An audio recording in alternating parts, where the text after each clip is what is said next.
You're under arrest. Wait a minute. This is James Stock of the London Financial Times. Well, actually, Captain, I'm with the British Secret Service. The name is Bond. James Bond. Is he? Are you? Yes. And I'm Dick Tracy, and you're still under arrest.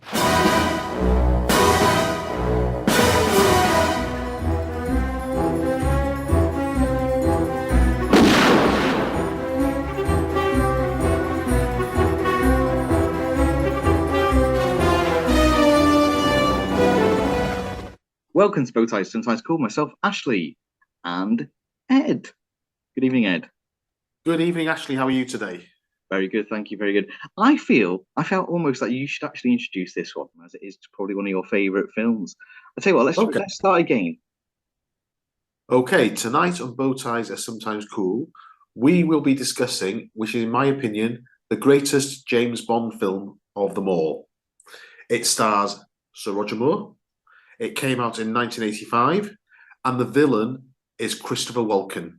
I'm talking about A View to a Kill.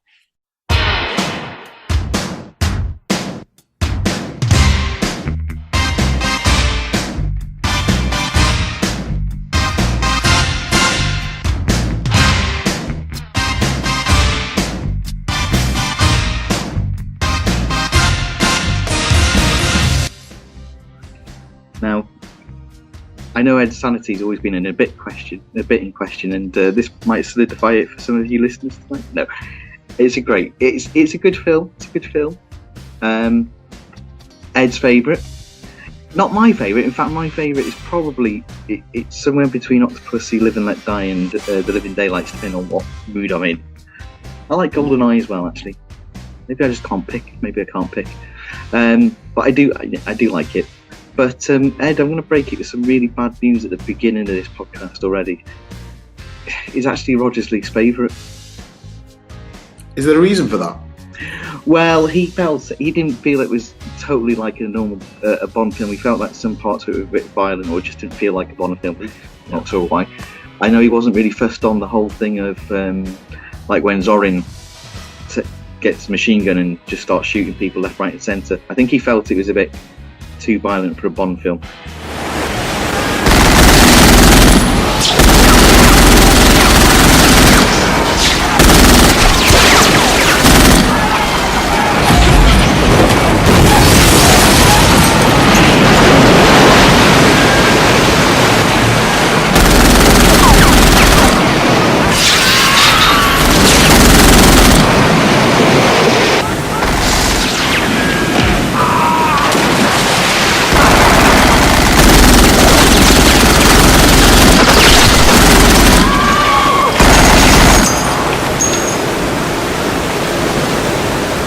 Plus, he felt that perhaps he was a bit too old. I think he admitted it himself. He was between 57 when he did this one, just turned 57. Yeah. Just trying to think, how old was Sean Connery when he did his Never Say Never Again? He was 52 when he did that one. Although, to be fair, Roger looked quite good for 57 when you compare that to how Sean Connery looked in Never Say Never Again. But I think Sean Connery had said publicly that Roger, and himself, he wasn't trying to just single out Roger, was too old to be playing Bond in their 50s. Well, he took the money, didn't he? But anyway, but it is, I don't know why, I'm going to disagree with you, Sir Roger. I think it does tick all the boxes, really, for a Bond film. There's a few scenes which might not be very Bond-esque, but I mean, it's got everything else, really. It's got loads of little gadgets in there and stuff like that. You know, and yeah, I like it. Why? What makes it best for you, though? Anything in particular? So, I like silly and camp. I mean, I love 60s Batman. I love the 1960s Casino Royale, and I really love Sir Roger Moore's tongue-in-cheek, one look at the camera take on Bond. And this film was really clever because it had a lot of bits like that, right, pre-credits where he surfs on a snowmobile thing to California Girl.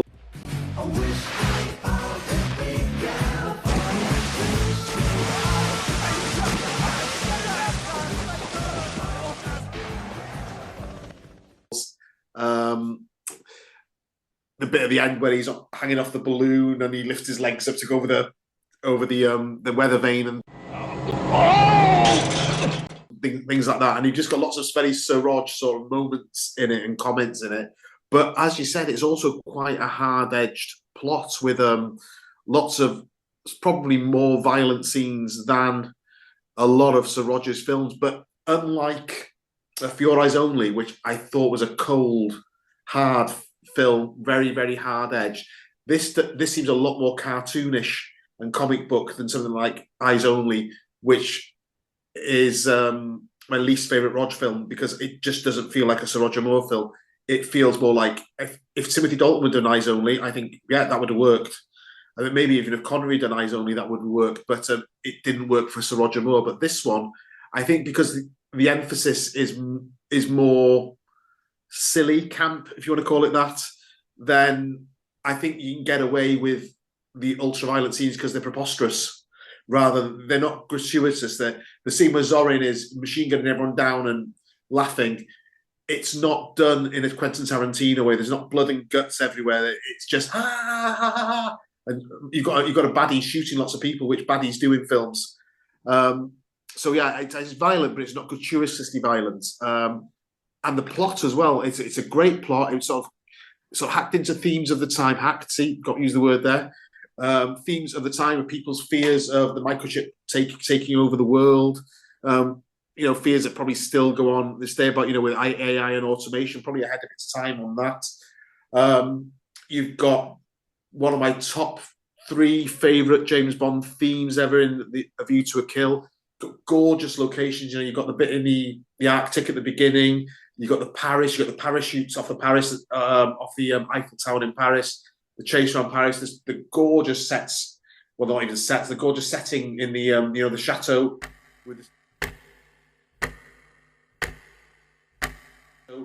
with the stables. You've got the Golden Gate Bridge. I think location-wise, it's absolutely brilliant.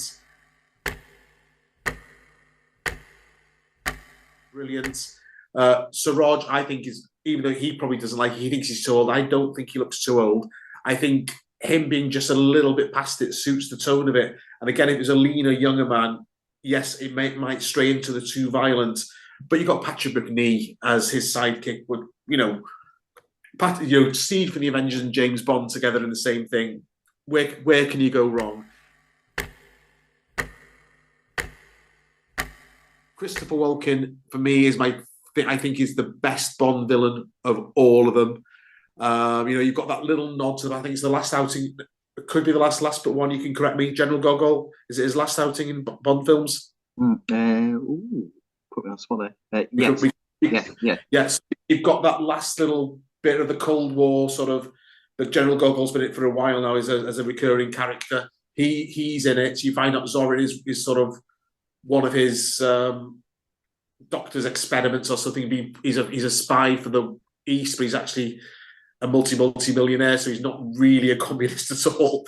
But you've got all those little touches in there, and I think you add them together, you put them in a melting pot, you whiz it round, you give it the James Bond treatment, and I think it makes a fantastic 2 hours of cinema. And I've talked a lot there. Ash, otherwise, I'll let you get in. Otherwise, long-time listener Matthew might be complaining that I'm speaking too much again. No, I haven't really got. I couldn't put it better myself, really. I couldn't put it better myself. Roger's great in it as usual with his little quips. I think some of them were ad-libbed. I think one that John Glenn really liked was when they're at the mine and Stacey and Bond put on the suits, the grey suits, and Stacey comes out and he goes, It's a good idea of yours. Pity you couldn't find one that fits. And Stacey gives him a really dirty look. Apparently that line and the reaction was totally ad-libbed, and it was something to do with the fact that she had to have one custom made because she wouldn't just put any one that they gave her, so she wanted one especially made for her, and she was quite particular about it. So that was Roger's little dig at her on set and on camera, so he knew that she couldn't do anything back, really. And I think at this time as well, so Roger's been playing Bond for so long that there's a lot of Rog in the character. There's a lot, a lot of the character is basically him as an action hero. Yeah, I think I do. I don't know, Ed. I do think he's a bit. I think he's a bit old, but I don't feel bad saying that really because I mean he said it himself. But it's one of those. I didn't notice. I was probably 13 when it came out, and you don't notice things like that when you're that age. To me, it was just James Bond in an adventure with baddie. It was saving the world from the bad guy. And it was another adventure with James Bond saving the world from the bad guy. But this one, I think I've said before on our shows that 1985 was a good year for films, and I went to see View to a Kill. It must have been 3 times in the cinema, because younger listeners might not realise that back then you couldn't just go and stream and download, and it even took years and years and years for a VHS release to come out, and even longer to come on TV. So if you missed it in the cinema, it had gone. Yeah, I mean, oh yeah. I mean, at the time, it's fun. Yeah, I didn't think anything about it. This is just my sort of adult eyes looking back on it. Didn't notice anything at the time. Well, I was hoping in the 90s that, when I loved Pierce Brosnan as Bond, absolutely loved him. But I was a little bit in the back of my mind was hoping, will they do another a Never Say Never again with Sir Rog just come back for one more? Obviously never happened, but that was my little hope. That will they remake Thunderball again with Rog? He's done little things, hasn't he? Since not as Bond, but he's done little things, hasn't he? Where he's been like a Blofeld type character, hasn't he? Taking the Mickey out of himself in typical Rogers style. I think he's done that in a couple of films. I think the line between Roger Moore and James Bond was very, very thin in the later on in his career. Just trying to think about some of my favourite scenes in there. Of course, you've got some great driving work by René Julien.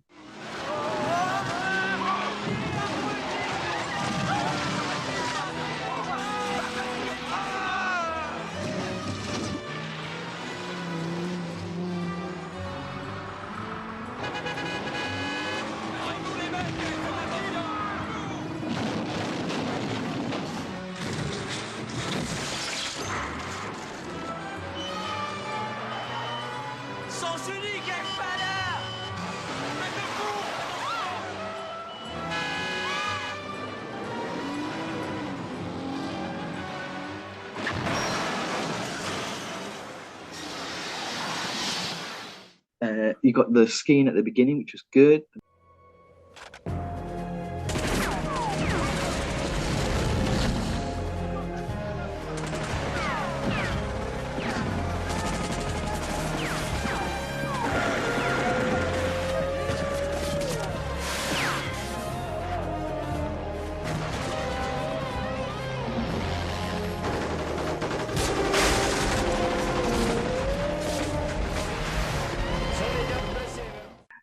All the Golden Gate Bridge stuff.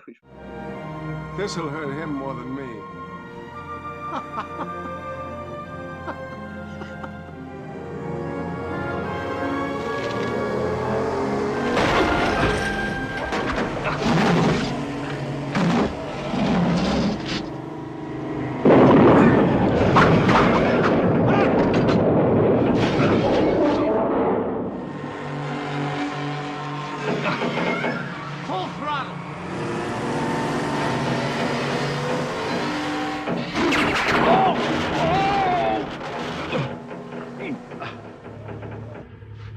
Go get him.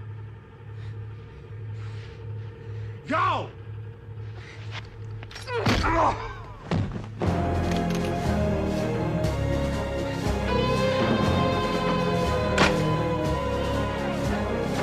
Stacy, jump!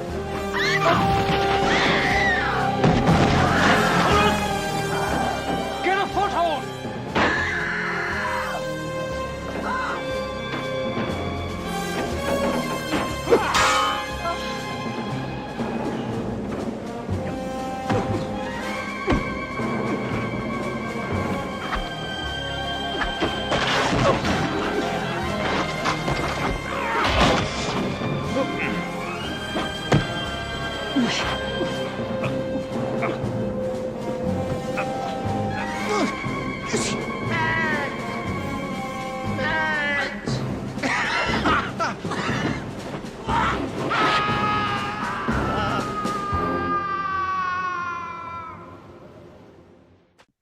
What else have we got? good scene, but a realistic scene is obviously Roger getting stuck underwater and breathing using the air from a tire, which you can't do. That's not real. It's not actually possible. So that, not obviously the one that was actually pushed into the water, but that Rolls Royce during the film was actually Cubby Broccoli's. But the one that Patrick Whitney was driving. Yeah. During the whole film, it was. But yeah, I think he liked it, but I don't think he liked it that much because there's a couple of scenes where the Rolls Royce had to go through some narrow part roads, and I think he was wincing on the side of the set. I think he was because he was like, "Oh, please don't scratch it! Please don't scratch it." So that was his actual own car. So yeah, that was great. What else have we got? We like Roger when he's in the Stacey's house and he fights off those people. That's quite good. Oh, with shotgun with rock salt in it. Yeah. What else we got? We got Dolph Lundgren, long time listener, Dolph Lundgren. Hello, Dolph. Yeah, he was in it.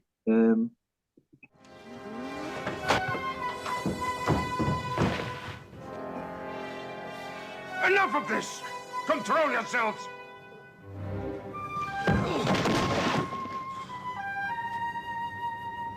You will come back to us, comrade.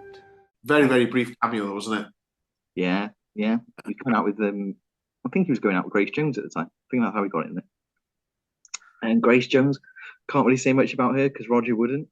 Whenever asked, if you have nothing nice to say, my mother always used to say, if you have nothing nice to say, don't say anything at all. Next question. Fair enough. No, I think they didn't seem to for whatever reason, but yeah. There we go. And then there was, what was her name? Alison Doody, who was also in the Indiana Jones and the Last Crusade, was in it. Ooh. I'm pretty certain she was.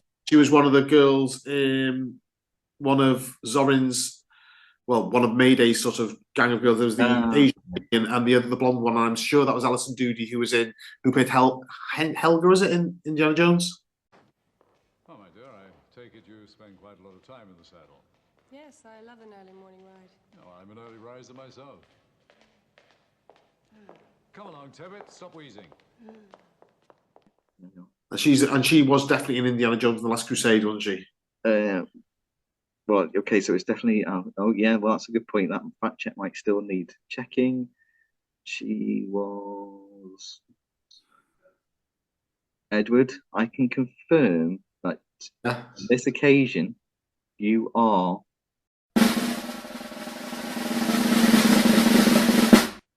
right. Yes. I can't forget how wonderful it was.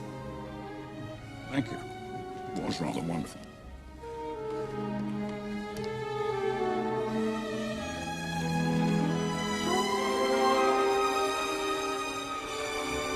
Dr. Snyder. With Sean Connery. Another James Bond connection. Another James Bond connection. And you see, rare and surprisingly, 2 films I've actually seen. We're talking about breaking news. Breaking news. Can someone ring Sky News, please? And other news outlets. I remember having the computer game of A View to Kill for the Sinclair Spectrum. But I can't tell you anything about it or what it was like.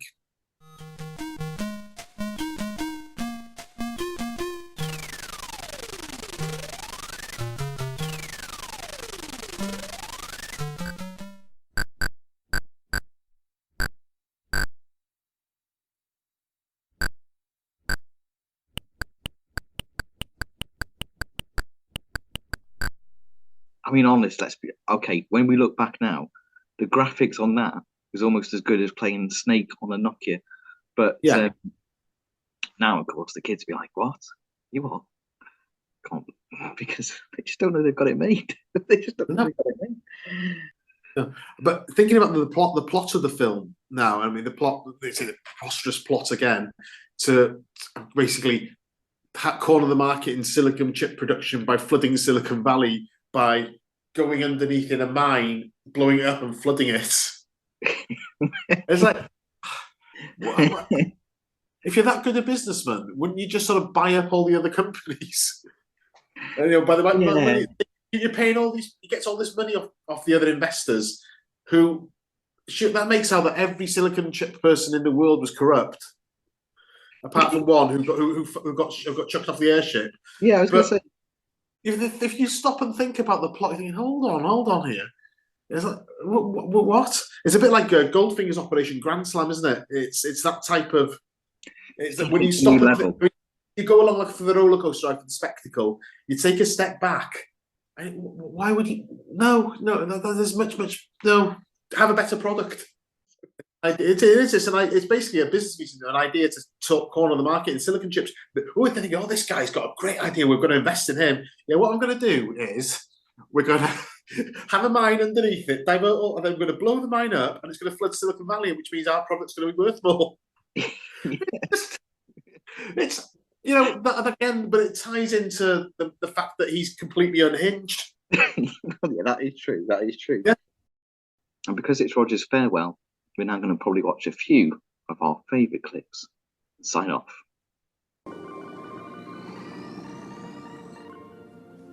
Be a good girl, would you? And put her on automatic?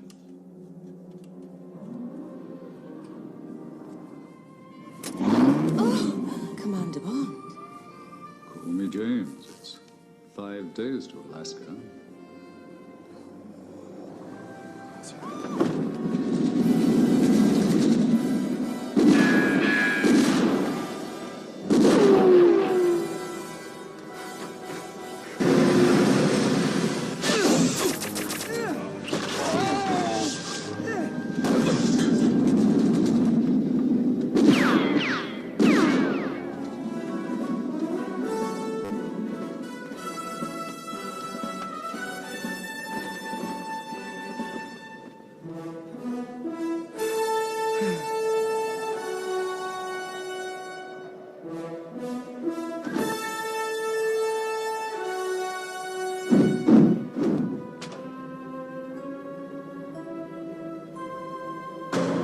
By the way, the name is St. John Smythe. James St. John Smythe. Dr. Carl Mortner, at your service. Hi, Doc. Mr. St. John Smythe, allow me to introduce myself. Mr. Zorin, it's a great pleasure. Carl, one of the grooms asked if you go to the stables. Of course. As I see it, you need a stallion for breeding. A stallion sounds right to me. I find a computer indispensable.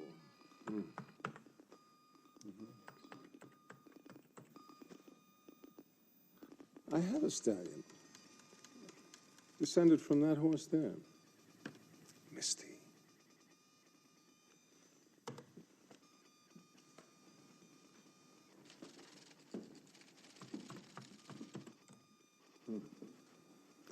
According to the computer, we have several horses that might interest you.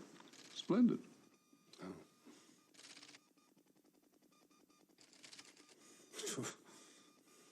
Would you be interested primarily in stamina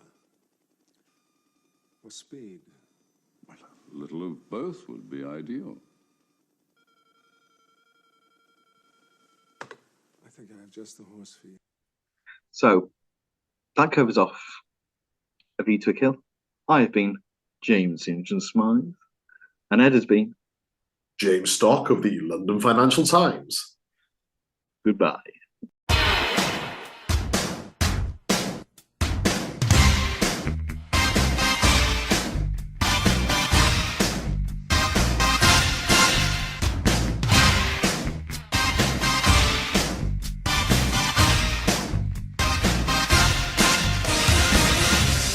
Meeting you with a view to a kill,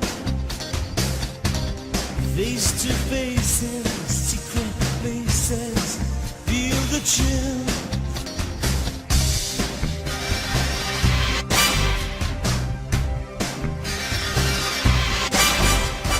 Nightfall covers me,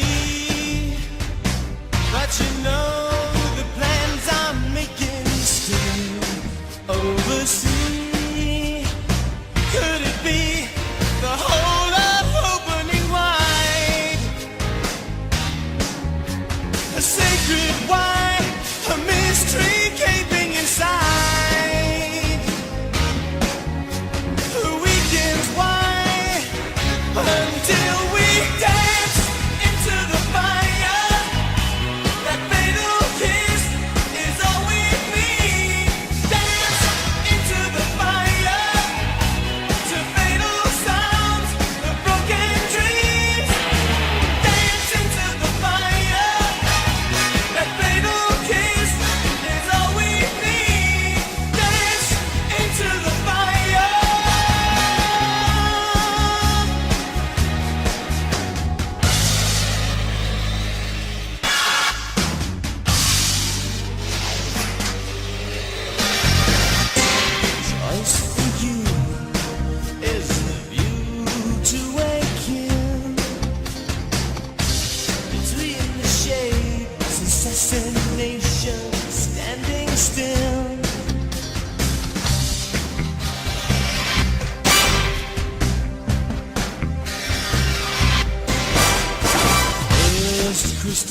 should find